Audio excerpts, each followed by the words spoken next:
Baik, terima kasih.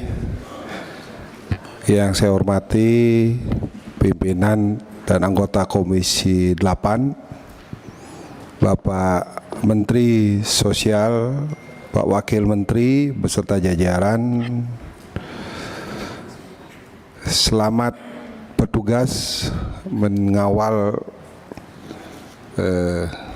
angka kemiskinan. Semoga nanti akan sesuai dengan apa yang menjadi visi misi Presiden dengan asta citanya itu. Kalau kita lihat pengalaman dari Pak Menteri ini adalah kemarin jadi Wagub, kemudian jadi Bupati, di daerah pasti menjadi koordinator sebagai penanggulangan kemiskinan. Tentu sangat paham sekali terhadap masalah-masalah kemiskinan yang ada di daerah. Nah, memang dalam tahun anggaran di 2025, karena program yang dianggarkan itu adalah program yang sudah dibuat oleh kementerian sebelumnya, sehingga anggaran yang dibuat itu harus menjalankan sesuai dengan kesepakatan daripada waktu itu DPR bersama dengan kementerian maupun APBN tahun 2024 yang direncanakan di 2025. Nah, tentu ini hanya memperbaiki bagaimana nanti agar program-program yang direncanakan itu akan lebih baik. Nah, terhadap program-program yang tentu kami akan memberi masukan, karena kami merasakan betul, kami dari PD Perjuangan, bagaimana jangan sampai program-program yang pada intinya untuk mengentaskan kemiskinan itu ini dipakai kepada unsur politik, apalagi sekarang pilkada. Karena kita tahu sekarang lagi pilkada sangat rame-rame, ujung-ujungnya kalau itu dikasih sembako dan sebagainya itu akan berpengaruh terhadap bagaimana nanti memimpin yang terbaik di masing-masing daerah, baik bupati, kemudian gubernur. Maka dari itu jangan sampai nanti hal ini yang menjadi terulang, karena kita nanti akan memberikan warisan yang tidak bagus bagi demokrasi dan bagaimana kita akan mengentaskan kemiskinan itu. Itu yang pertama. Yang kedua, ini menjadi masalah klasik, dan kebetulan kami cukup pengalaman dari DPRD Kabupaten, berapa periode DPR Provinsi, sampai DPR RI juga berapa periode. Itu masalah data validasi tentang data kemiskinan itu. Sampai saat ini belum ada data yang menyatakan bahwa itu valid.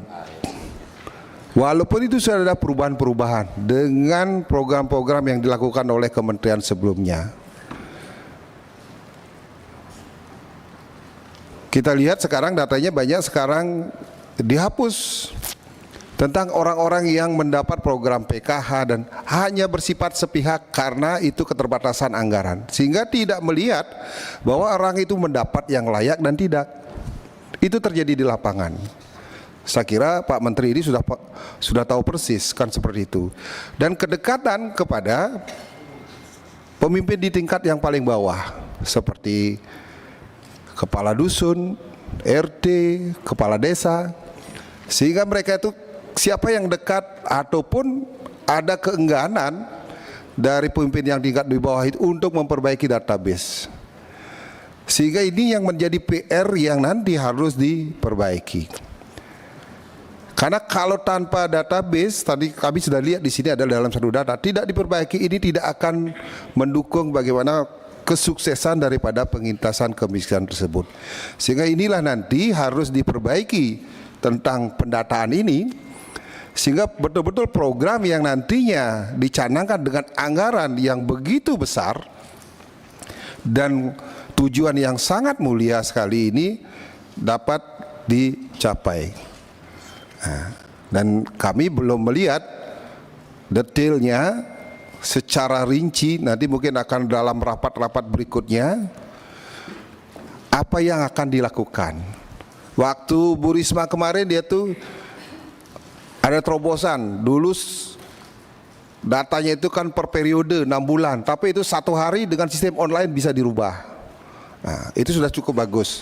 Mungkin harus ada terobosan juga nanti Bapak Menteri untuk berserta jajaran untuk memperbaiki database tersebut, sehingga betul-betul nantinya program yang dicanangkan itu bisa tercapai. Yang kedua, kalau kita lihat pengalaman, termasuk kami juga di dapil kami, kalau hanya memberikan sekedar sembako dan itu bersifat sementara, itu tidak akan bisa mengentaskan kemiskinan itu, sehingga itu akan menjadi beban terus. Dan tadi sudah disampaikan akan membuat mental mereka menjadi mental pengemis, mental yang minta-minta, sehingga sekarang jujur saja proses demokrasi kita, pemilu ini dipengaruhi betul dengan apa yang diberikan dalam bentuk bantuan sosial. Ini kan sangat tidak bagus, dan negara kita adalah bukan negara seperti itu. Kita adalah negara pejuang, kita negara yang bergotong royong. Maka dari itu ini harus ada terobosan pengentasan kemiskinan. Salah satu itu adalah dalam proses pendidikan. Kami juga dilihat program hasil terbaik cepat yang dibuat ini sangat bagus, terutama di poin keempat kami lihat membangun sekolah-sekolah unggul terintegrasi di setiap kabupaten dan memperbaiki sekolah-sekolah yang perlu renovasi. Di Bali ada namanya sekolah Bali Mandara. Di Jawa Tengah juga waktu dipimpin oleh Pak Ganjar ada sekolah. Dan ini sangat luar biasa mengentaskan kemiskinan. Waktu itu ini ada salah satu PT Sampurna, mohon maaf kami sebut, dia itu ingin membantu orang miskin, kemudian membuat sekolah, mengasramakan, kemudian akan melanjutkan pendidikan sampai tingkat menengah, kemudian melanjutkan sampai tingkat perguruan tinggi, kemudian diterima dikerjakan. Dan itu luar biasa sekali untuk mengentaskan kemiskinan. Mereka diasramakan dan hampir 95% adalah orang miskin. Mereka yang tidak bisa baca, mereka hanya tinggal di gubuk-gubuk, itu ditampung semua dan itu outputnya sangat luar biasa. Diterima di beberapa program, baik di militer, di kepolisian maupun perguruan-perguruan tinggi. Dan itu adalah penyebab ketika mereka sudah selesai, sekarang diterima itu, kemiskinan di keluarga itu menjadi bisa diatasi. Nah, maka dari itu ini harus direalisasikan. Memang kami lihat, kami belum lihat juga detail berapa yang akan dibangun. Apakah tiap kabupaten bisa dibangun 1 sekolah seperti itu, ataupun hanya bentuk sampel. Nah, ini yang kami belum lihat. Apa karena masalah anggaran? Memang kami seperti tadi sampaikan dari awal, kami yakin ini karena menjalankan program sebelumnya, tentu ini tidak akan maksimal. Tapi ini menjadi program hasil terbaik, ini harus ada perencanaan, sehingga outputnya nanti itu biar bisa jelas untuk mengatasi. Nah, kemudian yang ketiga, kalau kita dulu dengan menggunakan parameter 14 karakter kemiskinan, susah ditemukan di lapangan. Seperti contoh mereka itu atapnya ilalang, kemudian tidak diplester, kemudian lantainya juga tanah, sangat susah sekali. Tentu makin ke depan ini adalah harus ada suatu penyesuaian tentang karakter kemiskinan itu sendiri.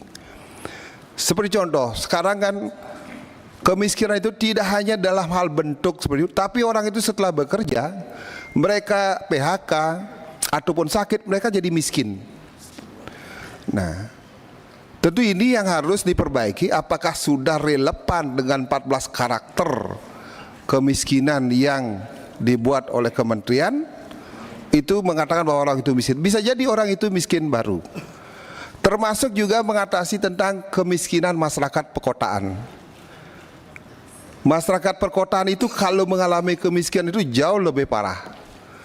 Mereka karena satu harus, pertama adalah pendidikannya mahal, kemudian biaya hidup lebih mahal. Tapi kalau di pedesaan itu masih bisa dengan uang yang mungkin untuk beli beras saja, yang penting ada beras masih bisa cukup makan. Tapi kalau di perkotaan itu kan sangat berat.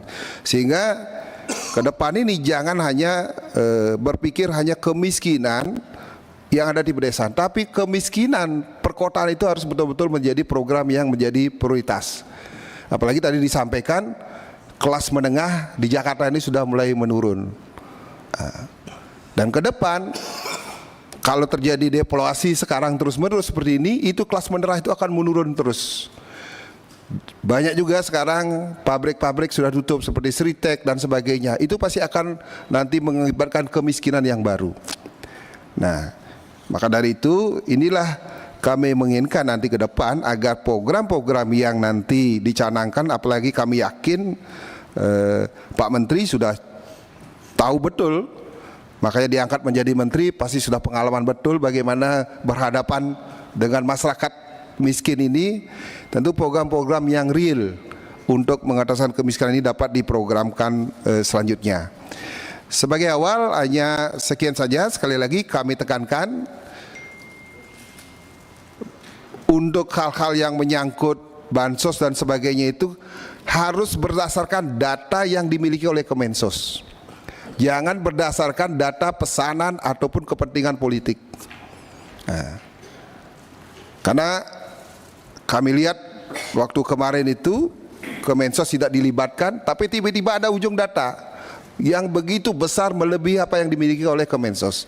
Sehingga ini kan tidak akan bagus ke depannya, dan terutama mental masyarakat kita itu menjadi sekarang dikit-dikit harus, terutama kita jujur saja, kita menjadi anggota dewan ini, teman-teman juga di semua dapil pasti sekarang ini harus mempersiapkan apa namanya seperti sembako dan sebagainya. Nah, tidak saja kepada orang-orang miskin, orang-orang tertentu juga yang mereka itu hanya meminta apa yang mendapatkan secara gratis. Nah, ini adalah sesuatu yang tidak bagus bagi dunia demokrasi dan juga mental masyarakat kita. Saya kira itu bukan karakter daripada Indonesia. Terima kasih pimpinan. Ya.